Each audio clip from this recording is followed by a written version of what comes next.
समभिधर वासुदेव अनंत रूपेण विनियोजयस्व अनंत रूपाय नमो नमस्ते।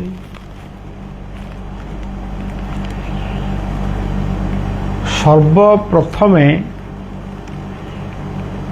पवित्र शिशु अनंतंक परिवार तीर्थ आजिर यही महान संध्यार अगणित अनंत बलिया परिवार ओ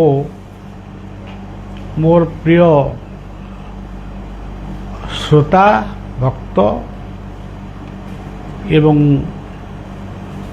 जो माने साधु सन्थ पंडित माने अछंती समस्त को साधु सन्त पंडित मान को प्रणाम जनाऊँगी एवं समस्त को शुभेच्छा जनाऊँगी। किछि दिन किछि कहू नथिली बा लाइफ बंद होइतला। तार कारण थिला शरीर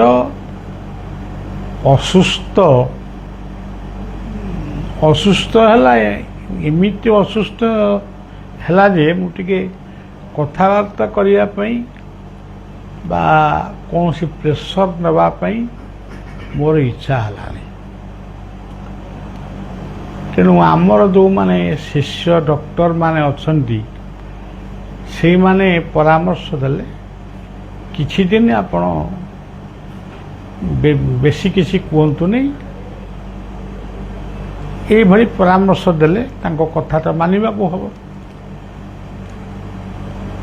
आमे भाबुचु सबले मने मने भाबुचु जे केवल आमे भगवान को कथा मानिबू। भगवान को आमे कई देखिनु ना देखिनु जी भी देखी सी को भगवान को आम आगे आनी ठिया कर दौरान यही हूँ भगवान साथ कथबार्ता कर देखीचु गुरुदेव को गुरुदेव माध्यम भगवान वार्ता आम प्राप्त हो गुरु कृपा बल आज विश्व विज्ञान ज्ञान विज्ञान उन्नति करिछि। बहु बाटरे वर्तमान विज्ञान पहुंची। आपन देखिए गोटे एलोपैथिक साइंस चिकित्सा विज्ञान आमे जेतेबेले छोट पिला सब थिलु मोर मने अच्छी कटक गोटे ता ना हूँ गदेई कौन गदेई घोटी ना कौन से लोकटर ना हूँ गदेई ना कौन एवं सी सब जार जहा हुए से गोटे कौन सब माने चेरमुड़िका बाटी बुटिकी दिए से लोकंर ज्वर भल होता ठंडा भल होता। आज भी से दुकान टी काले अच्छी से लोकटी आउ ना एठू आमर अनेक विज्ञान अनेक दिग विदिग आज प्रसारित है दिग विदिग भितर आज ध्वंसास्त्र ठारू मनीष को बा सृष्टि को विकलांग कला भली कार्य आज आम कर चलीचु। केवल से विज्ञान को लेकिन आम तार अपव्यवहार करुचु। आमे पिलादिने गोटे छोट पिला को जिते काखेकरी से अईनी करुवा अवस्था बुझाऊ सेतबेले आमे जह्नमामु को सरग आ जह्नमामु सरग शशि ये भली गीत बोली ताकू आमे ବୋଧ ଦଉଥିଲୁ। ଆଜି ଜହ୍ନମାମୁଁ ହେଇକି ଅଛନ୍ତି, କିନ୍ତୁ ପୃଥିବୀ ଆଉ ପୃଥିବୀ ଭଳି ନାହିଁ। ଆପଣମାନେ ଶିକ୍ଷାବିତ୍ ମାନେ ନିଶ୍ଚୟ ଜାଣୁଥିବେ, ଯେଉଁ ସୁନ୍ଦର ପୃଥିବୀରେ ଆମେ ଜନ୍ମ ହେଇଥିଲେ, ଦିନକୁ ଦିନ ଅନେକ ସୌନ୍ଦର୍ଯ୍ୟ ତାର ନଷ୍ଟ ହେବାରେ ଲାଗିଛି। ଯଥା ପାହାଡ଼, ପର୍ବତ, ଜଙ୍ଗଲ, ମାଟି ତଳେ ଥିବା ଅନେକ ଖଣିଜ ପଦାର୍ଥ, ଏ ସବୁଗୁଡ଼ିକ ଆଜି ନଷ୍ଟ ହେବାରେ ଲାଗିଛି। ଏମିତିକି ଗୋଟିଏ ଗୋଟିଏ ଦେଶ ସମୁଦ୍ର ଭିତରେ ତାର ରାଜଧାନୀ ମଧ୍ୟ ସମୁଦ୍ର ଭିତରେ ବିଲୀନ ହେବାକୁ ଯାଉଛି।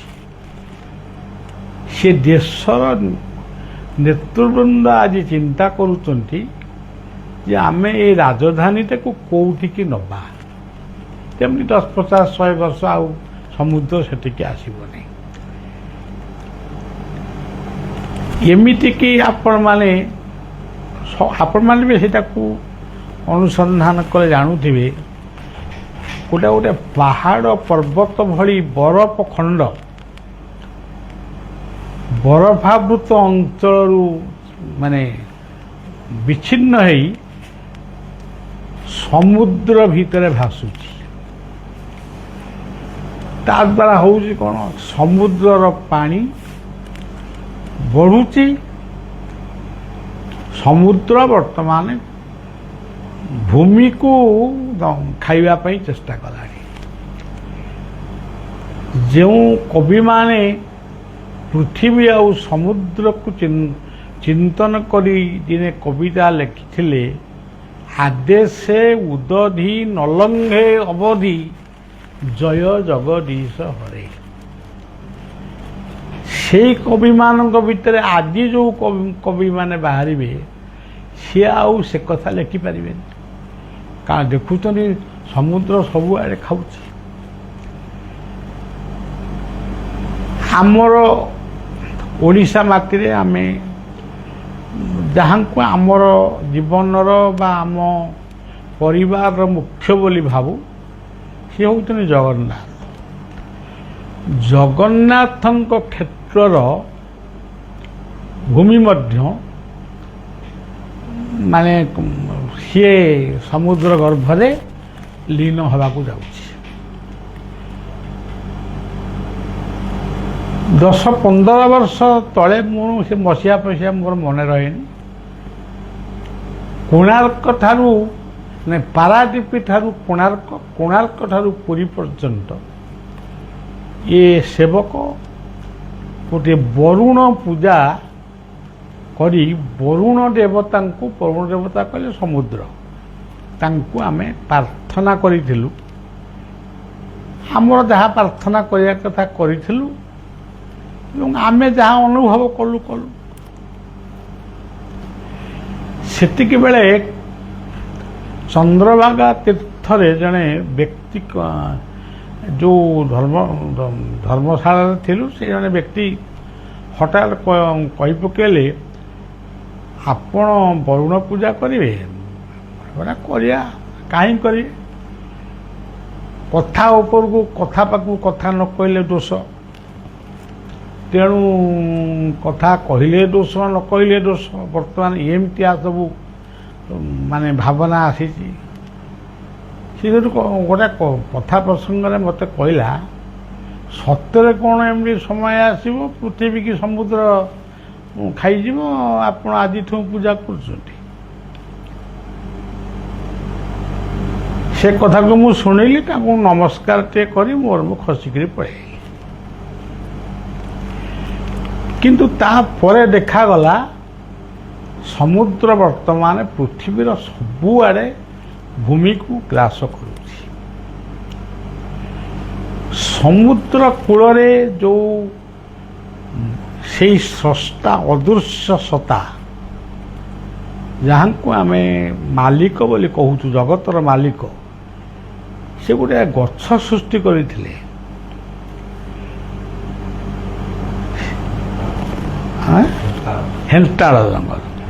ହେନ୍ତାଳ ଜଙ୍ଗଲ ସୃଷ୍ଟି କରିଥିଲେ। ସେ ଜଙ୍ଗଲର ଉଦ୍ଦେଶ୍ୟ କ'ଣ ଥିଲା? ସମୁଦ୍ର କୂଳରେ ଝାଉଁ ଜଙ୍ଗଲ ଥିଲା। ତାର ଉଦ୍ଦେଶ୍ୟ କ'ଣ ଥିଲା? ତାର ଉଦ୍ଦେଶ୍ୟ ମଣିଷ ସେତେବେଳେ ବୁଝିପାରିନଥିଲା। ମଣିଷ ଭାବୁଥିଲା ଏଗୁଡ଼ା ଗଛ ଗୁଡ଼ାକ ସୃଷ୍ଟି ହେଇଛି, ଆପଣ ସଫା କରିଦେଲେ ଆମର ମାଛ ଚାଷ କି ଆଉ କ'ଣ କରିବୁ ଆଉ। କିନ୍ତୁ ପରବର୍ତ୍ତୀ ସମୟରେ ପରିବେଶବିତ୍ମାନେ ଦେଖିଲେ ହେନ୍ତାଳ ଜଙ୍ଗଲ, ଝାଉଁ ଜଙ୍ଗଲ ଏଗୁଡ଼ାକ ଯଦି ରହିବ ତାହେଲେ ବାତ୍ୟାର ପ୍ରକୋପ ନିଶ୍ଚୟ କମିବ। ତାଳ ଗଛ, ଖଜୁରୀ ଗଛ, ନଡ଼ିଆ ଗଛ ଏଗୁଡ଼ାକ ଯେତେ ପରିମାଣରେ ରହିବ ସୂର୍ଯ୍ୟଙ୍କର ତାପ କମିବ। ଏଇ ଯେଉଁ ବଜ୍ରପାତର ଭୟଟା କମିଯିବ। କିନ୍ତୁ ପ୍ରକୃତରେ ଆମେ ଏ ପର୍ଯ୍ୟନ୍ତ ବି ଏ କଥାରେ ଆମେ ବିଶ୍ୱାସ ମଧ୍ୟ ସମ୍ପୂର୍ଣ୍ଣ କରୁନୁ। ଆମେ ଯେ ଜାଣିଛୁ କହିଦେଲୁ, ଅନେକ ଭାବୁଛନ୍ତି କ'ଣ କହୁଛ, ସବୁ ତ ସେଇ ସୂର୍ଯ୍ୟ ତ ଉଦୟ ହେଉଛନ୍ତି, ଆଉ ସେଇ ପୃଥିବୀ ତ ଅଛି, ଆଉ ତାଳ ଗଛ କ'ଣ କରିବ? ତେଣୁ ପ୍ରଭୁ ଏତେ ମଙ୍ଗଳମୟ। ଖରାଦିନେ ବହୁତ ଖରା ହୁଏ, ବାଟୋଇମାନେ ତୃଷ୍ଣାରେ ଛଟପଟ ହୁଅନ୍ତି, ପାଣି ସବୁ ଜାଗାରେ ତ ମିଳେ ନା। ସେଥିପାଇଁ ଯେଉଁ ଫଳଟି ତୃଷ୍ଣାକୁ ମେଣ୍ଟାଏ ସେଇ ଫଳ ସବୁ ଏଇ ସମୟରେ ସୃଷ୍ଟି ହୁଏ। ସେଇଟା ହେଉଛି ଆମ୍ବ, ପଣସ, ତରଭୁଜ, ଫୁଟି, କାକୁଡ଼ି ଏସବୁ କାହିଁ ସୃଷ୍ଟି ହେଇଥିଲା? କ'ଣ ଠାକୁର ତାକୁ ଖାଇବେ ବୋଲି ସୃଷ୍ଟି ହେଇଥିଲା ନା ଗୋଟେ କ'ଣ ପାଇଁ ସୃଷ୍ଟି ହେଇଥିଲା? ଆପଣ ଦେଖିବେ ସବୁ କଥାର ଉଦ୍ଦେଶ୍ୟ ହେଉଛି କେବଳ ମଣିଷକୁ, ପୃଥିବୀକୁ ରକ୍ଷା କରିବା ପାଇଁ। ଇଏ ହେଉଛି ଭଗବାନଙ୍କର ଅଦ୍ଭୁତ ଦାନ। ଆମେ ସେ କଥା ନ ଭାବି ମୋର ନାତି ନଥିଲା, ନାତିଟିଏ ହେଲା, ତେଣୁ ଭଗବାନ ମଙ୍ଗଳମୟ। ମୋର ନାତି ମାଗିଥିଲି, ନାତୁଣୀଟିଏ ହେଲା, ତେଣୁ ଭଗବାନ ମୋ କଥା କିଛି ବୁଝିଲେନି। ଆମ ଭାଷା ହେଉଛି ଏଇଆ। ଏବେ ଥରେ ଜଣେ ମା ଏଇ ଦୁଇ ତିନି ଦିନ ତଳେ ସେ ମାନେ କାନିଟାକୁ, ମୋ ଦୁଇ ହାତରେ କାନିଟାକୁ ଧରିକିରି ମୋତେ ଏମିତି ମାଗୁଥାଏ, ଯେମିତି ମୋତେ ଏମିତି ଚାଉଳ କି ଡାଲି କ'ଣ ମାଗୁଛି। ମୁଁ ତାକୁ ଦୁଇଥର ତିନିଥର ଅନେଇଲି, ଜାଣିପାରିଲି ଆର ନାତି କି ନାତୁଣୀ ଗୋଟା କ'ଣ ମାଗୁଛି। ନାତୁଣୀ ତ କେବେ ମାଗୁନଥିବ, ନାତି ମାଗୁଥିବ। ଏଇଥିପାଇଁ ଯେ ଭଗବାନ ବିଶ୍ୱ ଯେ ସେ ମଙ୍ଗଳମୟ ସେ କଥା ନୁହେଁ। ବିଶ୍ୱ ପାଇଁ ସୂର୍ଯ୍ୟଙ୍କର ରଶ୍ମି ମଣିଷ ସହିପାରିବନି ବୋଲି, ତାର ଅତିବାଇଗଣୀ ରଶ୍ମି ସହିପାରିବନି ବୋଲି, ଯେତିକି ଦରକାର ଅତିବାଇଗଣୀ ରଶ୍ମି ସେତିକି ମଣିଷ ଦେହକୁ ଆସିବ, ସେଥିପାଇଁ ଗୋଟେ ସୁନ୍ଦର ଜାଲ ମଧ୍ୟ ସେ ତିଆରି କରିଛନ୍ତି ଏଇ ମହାକାଶ ଭିତରେ ବା ଏଇ ପୃଥିବୀ ଭିତରେ। କିନ୍ତୁ ଆମେ ବିଜ୍ଞାନର ଚିନ୍ତନ କରି ଆମେ ଯେତେ ଅଯଥାରେ ଫ୍ରିଜ୍, ଏସି ବା ଏଗୁଡ଼ିକ ଆମେ ଯେତେ ବ୍ୟବହାର ଯେତେ କରୁଛୁ, ତା ଦ୍ୱାରା ସେଗୁଡ଼ିକ ସବୁ ବର୍ତ୍ତମାନ ଖଣ୍ଡିଆ ମଣ୍ଡିଆ ହେଇଗଲାଣି। ତେଣୁ ସୂର୍ଯ୍ୟଙ୍କ ତାପ ଯେତିକି ଥିଲା ସେଇଟା ଆମକୁ ବର୍ତ୍ତମାନ ବେଶୀ ଲାଗୁଛି। ଅସହ୍ୟ ଯନ୍ତ୍ରଣା। ଖାଲି କ'ଣ ଟିଭି ପରଦାରେ କହିଦେଲେ ହବ କି? ତେଣୁ ପ୍ରତିକାର ପାଇଁ ସରକାର କରିବେ ଏସବୁ କଥାକୁ ଭୁଲି ଆମେ ସମସ୍ତେ କରିବା। ଯେତେବେଳେ ଆମେ ଜାଗିବା ସେତେବେଳେ ସେ ଜାଗ୍ରତ ପୁରୁଷ ସେ କେବେ ବି ଶୁଅନ୍ତି ନାହିଁ। ସେ ଅନନ୍ତ ଶଯ୍ୟାରେ ଶୋଇଛନ୍ତି ବୋଲି କିଏ କହନ୍ତି, ସିଏ କେବେ ବି ଶୁଅନ୍ତି ନାହିଁ। ତାଙ୍କ ପାଖରେ ସେ ନିଦ ଆସେ ନାହିଁ, କିନ୍ତୁ ବିଶ୍ରାମ ନେଇପାରନ୍ତି। ତେଣୁ ସିଏ ଯେତେବେଳେ ଆମେ ଜାଗ୍ରତ ହେବା ସେତିକି ବେଳେ ସିଏ ନିଶ୍ଚୟ ଜାଗ୍ରତ ହେବେ। ଏବଂ ଯୁଗପୁରୁଷମାନଙ୍କୁ, ଯୁଗପୁରୁଷ କହିଲେ ସାଧୁ ସନ୍ଥ ଗୁରୁବର୍ଗ। ଆମେ ଯେ ଗୋଟିଏ ସାଧୁ ସନ୍ଥ, ଏଇ ଯେଉଁ କଥାଟି ଆମେ କହିଲୁ, କାଲି ଗୋଟେ କଥା ମୁଁ ଗୋଟେ ଜାଗାରେ ଗୋଟେ କହୁଥିଲି, ଚଲନ୍ତା ସାଧୁ ବହନ୍ତା ପାଣି। ଚଲନ୍ତା ସାଧୁ କିଏ, ବହନ୍ତା ପାଣି କିଏ? କ'ଣ ଏଇ ପୋଷାକରେ ସାଧୁ ସନ୍ଥ ହେଇଯାଆନ୍ତି କି? ମୁଁ ତ କେତେବେଳେ ଲୁଗା ପିନ୍ଧିଛି, କେତେବେଳେ ଅଖା ପିନ୍ଧି ବୁଲିଛି, କେତେବେଳେ ଖାଲି କୌପୁନି ପିନ୍ଧି ମଧ୍ୟ ମାନେ ମୁଁ ବସିଛି ବା ବିଶ୍ରାମ ନେଇଛି। ସେଇଥିରେ ତ ମୁଁ ସାଧୁତାକୁ ପାଇନି। ସାଧୁତାକୁ ପାଇବାକୁ ହେଲେ କେତେ ସାଧନ, କେତେ ବ୍ୟାକୁଳତା ଦରକାର, ସେଇଟା ଯିଏ କରୁଥିବ ଜାଣିବ, ସମସ୍ତେ ଜାଣିପାରିବେନି। ଚଲନ୍ତା ସାଧୁ ସେ ହେଉଛି ନିଶ୍ୱାସ, ନାକ ବାଟେ ନିଶ୍ୱାସ ଯାଉଛି ଆଉଛି, ସିଏ ହେଉଛି ଚଲନ୍ତା ସାଧୁ। ବହନ୍ତା ପାଣି, ଭଗବାନଙ୍କର କଥା କୋଉ କୋଉ ଆଖିରେ ଯାହାର ଲୁହ ଆସେ ସେଇଟା ହେଉଛି ବହନ୍ତା ପାଣି। ଯାହା ଆଖିରେ ଲୁହ ନାହିଁ କିମ୍ବା ଯାହାର ନିଶ୍ୱାସ ସହିତ ବିଶ୍ୱାସ ନାହିଁ, ସିଏ କ'ଣ ସାଧୁ ହେବେ? ତେଣୁ କିଏ ଆଶା ବାରି ଧରିଛି, କିଏ କ'ଣ ଚୁମୁଟା ଧରିଛି, କିଏ ନିଆଁ ଜାଳିକି ବହିଛି, କିଏ କେତେ ପ୍ରକାରର ଏ ସଂସାରରେ ସବୁ ଚାଲିଛି। ଏ ସବୁ ଚାଲିବ, କିନ୍ତୁ ତାରି ଭିତରେ ବି କେହି ସାଧକ ଅଛନ୍ତି।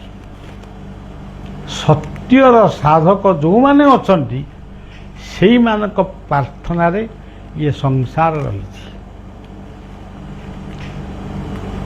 ତାମିଲନାଡୁର ଜଣେ ବିରୋଧୀ ଦଳ ନେତା କହିଲେ, ଆଗରୁ କହିଥିଲେ, ଏବେ ବି ଏଇ ନୂଆ ସରକାର ବେଳେ କହିଲେ, ସନାତନ ଧର୍ମର ମୂଳପୋଛ କରିବା।